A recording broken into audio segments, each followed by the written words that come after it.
बिस्मिल्लाहिर्रहमानिर्रहीम। जैसा कि रमज़ान मुबारक का दूसरा अशरा गुजर रहा है और इस अशरे के आखिर में एतकाफ़ का एहतमाम किया जाता है और हम एतकाफ़ करते हैं अल्लाह की रज़ा के लिए, यानी दुनिया से कटकर अल्लाह रब्बुल इज़्ज़त की तरफ रुजू इल्लल्लाह और अल्लाह रब्बुल इज़्ज़त को राज़ी करने के लिए कि हमने 10 दिन दुनिया से कटब करके दुनिया को छोड़कर सिर्फ 10 दिन के अंदर अपने अल्लाह को मनाना है।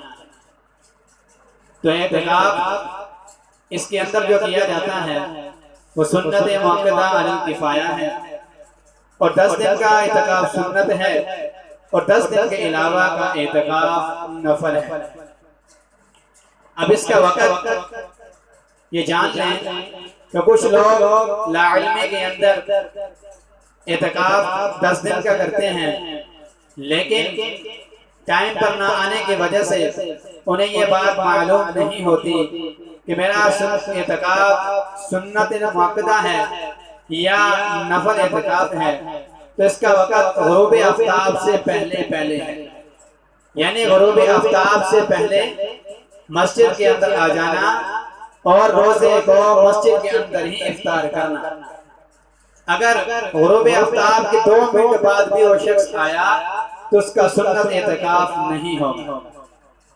अब इस एतकाफ़ की फजीलत के एतकाफ़ के एक दिन से, यानी एक दिन का एतकाफ़ करने से अल्लाह रब्बुल इज़्ज़त 3 खंदके जहन्नम से इंसान को दूर कर देते हैं और एक खंदक की मुसाफत आसमान और जमीन के मुसाफत के बराबर है।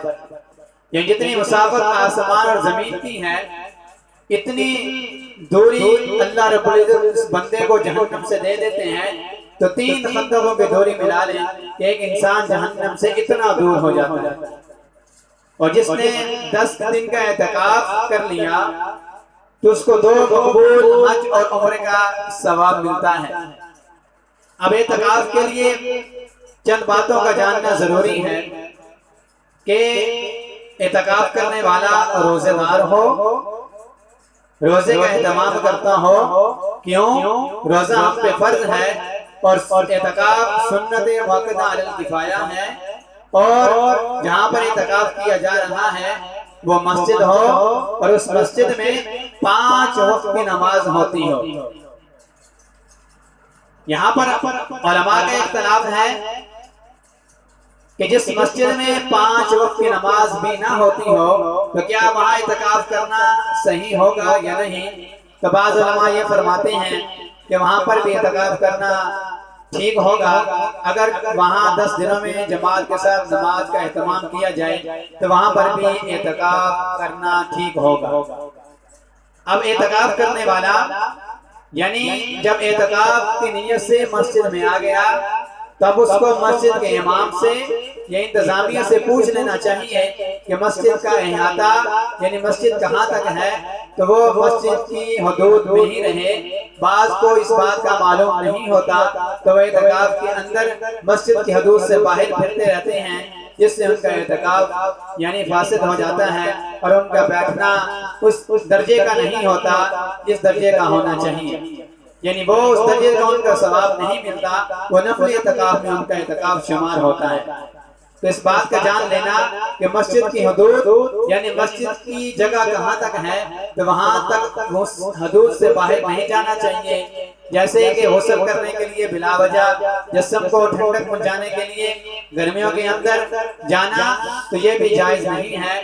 हाँ, उलमा ये फरमाते हैं कि अगर मस्जिद क़ज़ाए हाजत के लिए गया और गुस्ल की नियत से नहीं गया बल्कि क़ज़ाए हाजत की नियत से गया और क़ज़ाए हाजत उसने की और वहीं पर बैतुल खला के अंदर ही गुस्ल करने की जगह है तो वहां पर अगर उसने जितनी देर में क़ज़ाए हाजत से फारिग होते हैं इतनी देर में वो फारिग हो गया गुस्ल करके तो ये जायज़ है। ना वहाँ पर साबुन का इस्तेमाल करे, ना शैम्पू का इस्तेमाल करे और ना ही तौलिए का इस्तेमाल करे।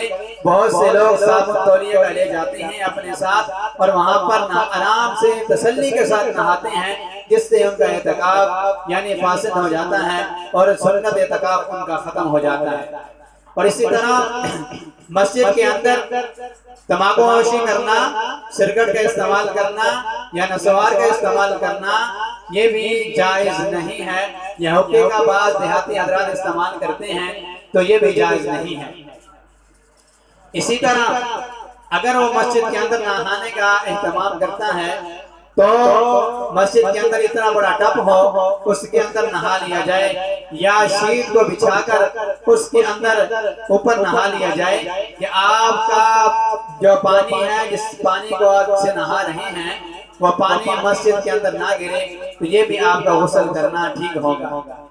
और ये तकाफ करने वाला ना किसी के जनाजे में जा सकता है, और ये तकाफ करने वाला ना किसी की तमादारी कर सकता है, और ये तकाफ करने वाला बिना जरूरत, हाँ अगर उसको सहरी को पहुंचाने वाला कोई शख्स ना हो तो वो सहरी ले जाने के लिए अपने घर में जा सकता है। जैसे कि आजकल मोबाइल का दौर है तो वो मोबाइल के जरिए ये मालूम कर सकता है कि सहरी तैयार हो गई, तो वो जाकर सहरी को ले आए।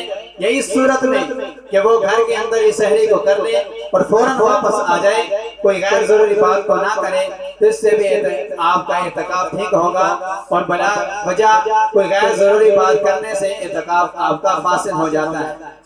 इसी तरह जिस मस्जिद में आप इत्काफ कर रहे हैं उस मस्जिद के अंदर जुमा नहीं होता, वो जामिया मस्जिद नहीं है, तो आप जुमे की नमाज को अदा करने के लिए दूसरी मस्जिद में जा सकते हैं या नहीं?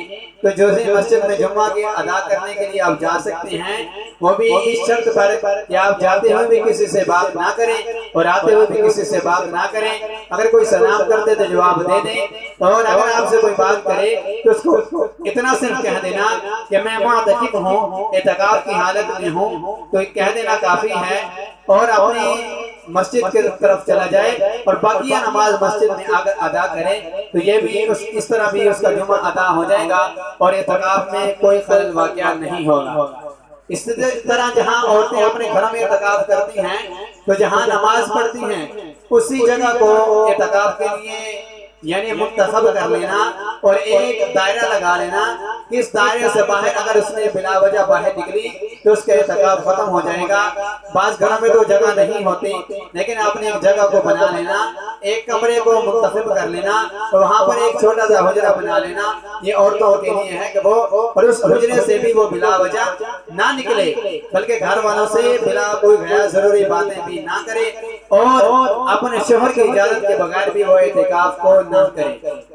जैसा कि पहले जमाने के अंदर और आजकल भी बात मसाजिद में औरतों के लिए जगह है कि वहाँ तुम आकिफून फिल मसाजिद, कि इत्काफ को मसाजिद में किया जाए तो औरत मसाजिद में इत्काफ कर सकती हैं। अगर मसाजिद में इंतजाम ना हो तो फिर उसका घर में इत्काफ करना भी ठीक होगा।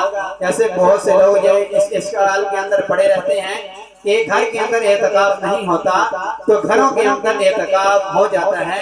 घर में औरत का इत्काफ करना ठीक है। तो हमें इत्काफ जहाँ पर हम इत्काफ करते हैं तो हमें इन मसाइल का जानना भी जरूरी है। और एक बहुत जरूरी बात है जिसको हम मामूली सी बात समझते हैं, यानी वो रीह बदबू का यानी हवा का खारिज हो जाना है। इसके अंदर भी उलमा ये इजाजत देते हैं। वो बहुत से लोग अनजाने में मसाजिद के अंदर रीह को खारिज करते रहते हैं, तो ये बहुत ही गैर जरूरी फेल है, इससे इज्तनाब करना चाहिए। लेकिन अगर मुअतकिफ की हवा खारिज हो गई तो इससे कोई हर्ज नहीं है, उसको वो गुनाह नहीं मिलेगा, क्योंकि मसाजिद मसाजिद लिल्लाहि फला तदउ मअल्लाहि अहदा, वहाँ पर सिर्फ अल्लाह रब्बुल इज्जत को पुकारा जाता है और वो एक पकीज़ा और आला जगह है जहाँ पर अल्लाह को याद किया जाता है। अगर ऐसे अमल से फरिश्ते दूर भाग जाते हैं और फरिश्ते आदमी के करीब नहीं आते, इससे भी हमें परहेज करना चाहिए। लेकिन फिर भी उलमा ने थोड़ी सी इजाजत दी है कि अगर मुअतकिफ की हवा खारिज हो गई तो इसमें कोई उज़र नहीं है, वो अगर पाए इसका एहतमाम कर ले तो ज्यादा मुनासिब होगा। तो ये चंद बातें हैं कि अगर मुअतकिफ अजान देने के लिए, बाद लोग ये भी पूछते हैं कि अजान दे सकता है या नहीं, तो मुअतकिफ अजान भी दे सकता है। हाँ, अगर वो अजान की जगह मस्जिद से अहाते से बाहर है और अजान देने वाला कोई मुकर्रर है तो बिना वजह उसको अजान नहीं देनी चाहिए, बल्कि वही मुअज्जिन अजान देगा। अगर कोई नहीं है तो वो सिर्फ जाकर जहाँ पर बटन और लाउड स्पीकर का बटन लगा है उसको ऑन करके और अजान दे सकता है। इसमें भी कोई हर्ज नहीं है, उसकी अजान भी हो जाएगी और इत्तिकाफ के अंदर भी कोई खलल नहीं आएगा। तो हमें इत्तिकाफ को करने के साथ साथ इन बातों का भी ख्याल रखना चाहिए और अपने इन 10 दिनों को कीमती बनाना चाहिए। यानी कुरान पाक की तिलावत को ज्यादा से ज्यादा करना और तजवीज के साथ कुरान पाक को सीखना और इन अकरमकुम इंदल्लाहि अत्काकुम यानी तकवा को इख्तियार करना। जहाँ हमने घर के राहत और आराम को छोड़ा, बहन भाइयों माँ बाप को बीवी को छोड़ा, तो हमें अल्लाह रब्बुल इज्जत की तरफ कितना कुर्ब हम करीब हो जाए कि हम अल्लाह रब्बुल इज्जत के कुर्ब को हासिल कर लें और वो जो मकसद है इत्तिकाफ करने का वो मकसद हमें हासिल हो जाए। तो इत्तिकाफ के अंदर हमें इन बातों का लिहाज रखना बड़ा जरूरी है। तो अल्लाह रब्बुल इज्जत हमें इन बातों को समझकर इन बातों पर अमल करने का तौफीक अता फरमाए और हमें सही मानों में इत्तिकाफ करने की तौफीक अता फरमाए। वाखिरु दअवाना अल्हम्दुलिल्लाहि रब्बिल आलमीन।